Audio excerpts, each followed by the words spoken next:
As muralhas não resistirão à ação de Deus e ao clamor do povo escolhido. As barreiras caem. Olá pessoal, vamos a mais uma edição do Pergunte ao Padre. Hoje apenas com 2 respostas, porque ambas são muito complexas e carecem de uma atenção maior. Vamos lá? Padre, há diferença entre ter fé em ídolos ou santos?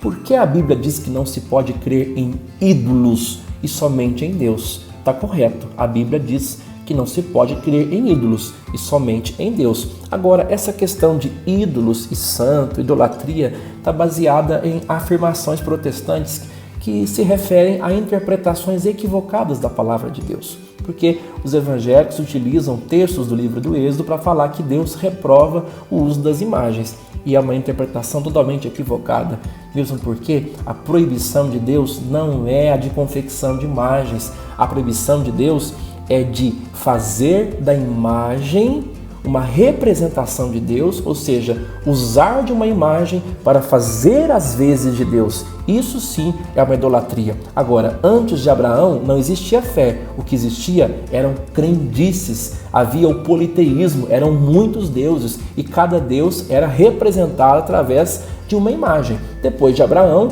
o único Deus é revelado e daí vem a proibição da confecção de imagens com motivo de idolatria. É totalmente diferente, mesmo porque, se nós pegarmos a palavra de Deus, o mesmo livro, o Êxodo, Templo de Jerusalém, do rei Salomão, tinha lá grandes imagens que o próprio Deus mandou fazer. Ora, a Arca da Aliança tinha 2 querubins no propiciatório que o próprio Deus mandou fazer e deu até as medidas. Ora, lá no deserto, mandou fazer a serpente de bronze, quem olhava para ela ficava curado. Foi Deus que mandou fazer.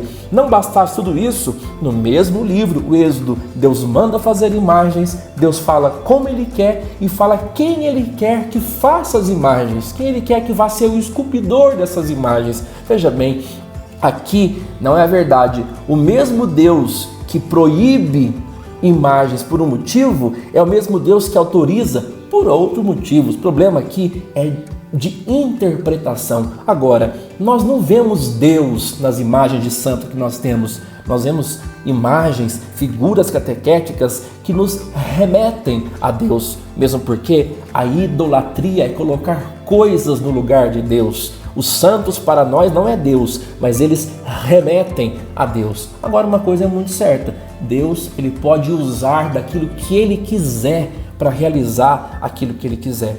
Isso é fato. A sombra do apóstolo Pedro até curava as pessoas quando ele caminhava por Jerusalém. Está lá nos Atos dos Apóstolos, a sombra do apóstolo Pedro, a sombra de um santo. Ou seja, Deus faz do que quer, da maneira que ele quer. Então fique bem claro, a Bíblia não proíbe imagens. O que ela proíbe é o politeísmo e imagens usadas para fazer as vezes de Deus. E não é o caso do que a igreja ensina e nem do que nós praticamos. Vamos prestar atenção. Interpretar a palavra de Deus com responsabilidade é uma necessidade entre nós. Padre, como surge a Bíblia? Minha professora disse que há diversos livros clandestinos, apócrifos, que não estão na Bíblia e que os 4 evangelhos foram redigidos a pedido do imperador Constantino. Bom, de antemão já posso dizer que essa última informação aqui, essa última pergunta, por assim dizer, é uma tentativa de desconstruir a Sagrada Escritura, sua autenticidade e o próprio cristianismo. Agora, é óbvio, a palavra de Deus não caiu do céu. No caso do Antigo Testamento, são escritos, escritos baseados na tradição judaica que tem o objetivo de, através de figuras, de imagens prefigurativas e representativas, por assim dizer, de revelar o plano amoroso de Deus acerca da humanidade. No entanto, nós só vamos compreender de fato o Antigo Testamento na pessoa de nosso Senhor Jesus Cristo. É por isso que só depois da morte dos apóstolos é que vai haver na igreja primitiva um consenso de quais seriam realmente os livros do Antigo Testamento considerados como autenticamente inspirados por Deus. ou seja, algo criterioso, algo realmente historicamente comprovado e que se coloca de uma forma extraordinária, maravilhosa e que merece uma investigação nossa, uma pesquisa nossa para aprofundarmos o nosso entendimento. No caso dos 4 evangelhos, eles foram escritos para comunidades muito específicas. E os 4 evangelhos são frutos da tradição oral. O que é isso? Porque a palavra de Deus, antes mesmo de ser escrita, ela foi vivida, ela foi pregada e depois ela foi registrada para comunidades muito específicas.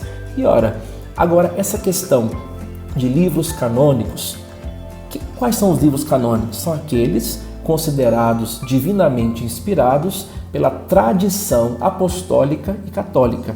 São aqueles que realmente estão, vamos dizer assim, coadunantes, casados com a tradição apostólica. E os livros apócrifos são aqueles não considerados muito em comunhão com a tradição apostólica, por assim dizer. E por isso não estão na lista dos livros oficiais, por assim dizer. E os 4 evangelhos, eles foram escritos na era pós-apostólica, ou seja, no tempo em que ainda vivia pessoas que conviveram com testemunhas oculares de nosso Senhor Jesus Cristo. Por isso, dentre tantos outros motivos, uma segurança muito grande a respeito desses 4 evangelhos. Pois bem, tudo isso nos mostra que o entendimento da palavra de Deus e de sua origem não é uma coisa tão simples assim quanto se pensa, não. Carece de muita investigação, de muito estudo e de muita responsabilidade para que se possa falar a respeito disso. Nossa intenção não é aprofundar. Tem mais dúvidas? Mande para a gente. Ficou coisa mal colocada? Mande para a gente. O que a gente quer é servir. Deus abençoe você. As muralhas não resistirão à ação de Deus e ao clamor do povo escolhido. As barreiras